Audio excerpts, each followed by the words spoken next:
윤미향 의원이 1심에서 비교적 가벼운 형을 선고받자 민주당 일각에서는 윤 의원이 누명을 벗었다는 반응이 나오기도 했습니다. 하지만 2심 재판부의 판단은 달랐습니다. 어디가 어떻게 달라졌는지 따져보겠습니다. 자, 홍영 기자, 제일 큰 게 후원금 횡령 부분 아니겠습니까? 어떻게 달라졌습니까?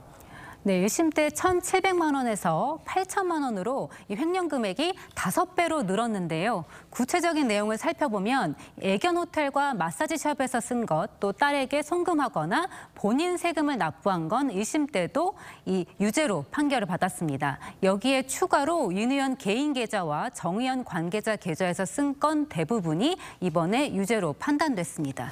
2심 재판부가 다른 판단을 한 이유는 뭐였습니까? 네, 1심 재판부는 대부분의 혐의에 대해 검찰의 증명이 부족하다고 봤는데요. 2심 재판부는 반대였습니다. 오히려 윤 의원이 회계장부나 증빙자료를 제대로 제시하지 못한 게 문제라고 봤는데요.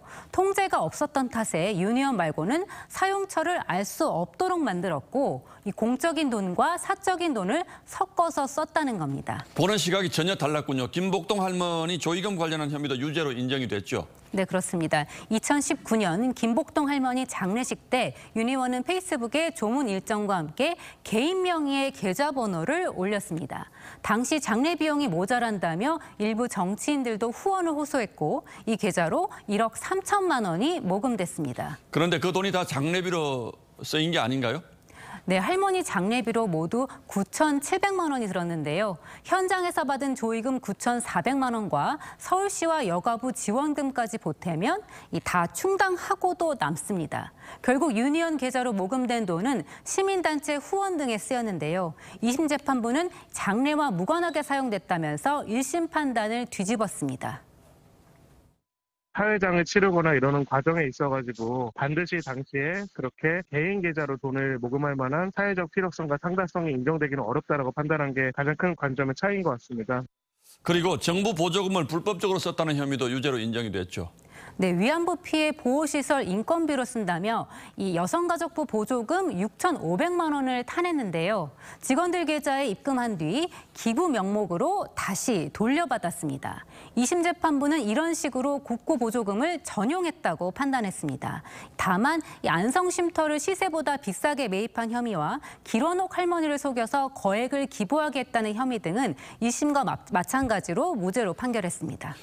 1심 판결 때는 민주당 의원들이 오해해서 미안하다는 취지로 릴레이 사과를 하기도 했는데 오늘은 반응이 나왔습니까? 네, 1심 판결 때는 이재명 대표가 먼저 미안하다, 잘못했다고 했고 이 다른 중진 의원들도 사과문을 올리면서 검찰과 언론을 아주 거칠게 비판했었는데요.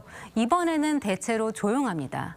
윤 의원은 2021년 부동산 투기 의혹으로 민주당에서는 제명된 상태입니다. 그런데 이번 역시 재판이 너무 길어져서 국회의원 임기 채우는 데는 문제가 없다는 거죠? 네, 맞습니다. 윤미향 의원은 이미 임기의 80% 이상을 채운 상태입니다. 검찰 기소 이후 1심 판결이 나오기까지 2년 5개월이나 걸린 탓인데요.